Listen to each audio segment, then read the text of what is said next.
Welcome to Storytime with Dad. Today, we will be reading The Two Twilight Dogs. Once upon a time, in a cozy little neighborhood filled with tall trees, colorful houses, and twinkling streetlights, lived two cheerful dogs known as the Twilight Dogs. Their names were Tippy and Max, and they had soft fur, wagging tails, and hearts full of mischief. Tippy and Max loved nighttime, especially twilight, when the sky turned soft purple and the stars began to sparkle. That's when they'd sneak out to play friendly pranks on their neighbors. They would hide slippers, rearrange garden gnomes, gently knock on doors, and sometimes switch the neighbors' newspapers. They always giggled softly from the bushes when people opened their doors to find no one there or saw the little mix-ups. One cool, clear evening, Tippy and Max decided to try a brand new prank. Quietly, they snuck out of their cozy yard and trotted down the moonlit streets. They had a bag filled with colorful balloons, each filled with glitter. Carefully, they tied balloons to mailboxes and garden gates all over the neighborhood. When morning came, the balloons would pop gently, showering glitter everywhere. They couldn't help but giggle imagining their neighbors' amused reactions. As they finished tying the last balloon, they noticed two sleek cats named Whiskers and Shadow creeping quietly along fences and rooftops. "Let's see what those cats are up to," whispered Max. They watched carefully from behind a bush as Whiskers and Shadow knocked over flower pots, scratched doors, and scared little birds from their nests. The dogs felt uneasy and frowned at each other. "That's not very nice," said Tippy, shaking her head sadly. Max agreed. "Our pranks are fun and harmless, but those cats are being mean." Tippy thought for a moment, and then her eyes twinkled. "Maybe we should teach them that being mean isn't okay, but let's do it our way, playfully and gently." For several nights, the Twilight Dogs carefully planned a special prank. They collected feathers, yarn, colorful ribbons, and tasty fish treats. Quietly, they created a silly but clever trap in their yard and pretended to fall asleep. Just as expected, Whiskers and Shadow soon appeared, prowling and looking for trouble. "Meow, look, lazy dogs! Let's have some fun at their expense," Whiskers snickered. "Meow, wait! This yard looks interesting," Shadow whispered curiously, stepping carefully forward. Just as Shadow was about to step on the yarn, Whiskers stopped him. "Wait, something feels fishy," Whiskers hissed, squinting suspiciously. Shadow sniffed the air. It smells like fish." "No, that's just your imagination," Whiskers scoffed, stepping forward confidently, only to trip and tumble over the yarn. But nothing happened immediately. The cats paused, looking around, puzzled. "Ha! Is that all you've got?" Whiskers laughed, stepping further into the yard. Shadow cautiously followed. Just as they thought they were safe, the yard began to shake. Suddenly, ribbons popped up, swirling around them in colorful loops.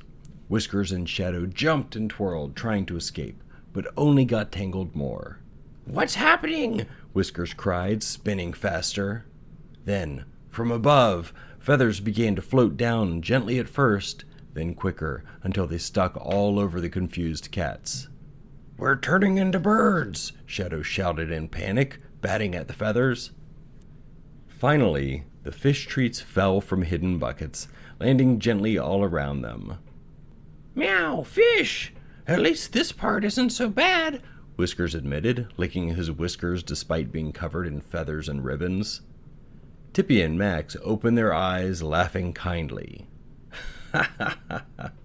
"We just wanted you to see how much nicer it feels to have fun without hurting anyone," Tippy explained gently. Whiskers and Shadow exchanged embarrassed glances, their faces softening. Maybe you're right," Whiskers admitted quietly. "Your pranks are funny and kind, but ours were mean." The next evening, Whiskers and Shadow joined Tippy and Max, eager to learn how to play harmless pranks. Together, they giggled and plotted, filling mailboxes with funny notes, swapping garden decorations between neighbors, and gently ringing doorbells before hiding behind bushes. One night, a gentle old man named Mr. Higgins caught sight of the playful friends giggling behind his rose bushes. Instead of being upset, he smiled warmly. So you're the mysterious pranksters. I must say, your little jokes make me smile every morning. Just remember to keep them friendly and never hurtful." The dogs and cats promised Mr. Higgins they would always keep their pranks playful and kind. From then on, the Twilight Dogs and their new friends, Whiskers and Shadow, played happily every twilight, bringing smiles and laughter to their cozy neighborhood. And every evening, beneath the soft purple sky sprinkled with sparkling stars, their happy laughter floated gently through the neighborhood as the four friends became the very best of Twilight companions, teaching everyone the joy of harmless fun and friendship. The end. Oh boy, dogs and cats getting along like friends. Who would have thought that's possible? But I have to say, I'm really glad they found each other and had the shared interest of harmless pranks. I bet those four are going to have a lot of fun together. My thanks goes out to Madison and Charlie for this episode idea. And it came at a good time too. I'll explain what I mean by that in a second. But you two had great story requests. Madison wanted a story about the Two Twilight Dogs, which I think could be a recurring characters, don't you?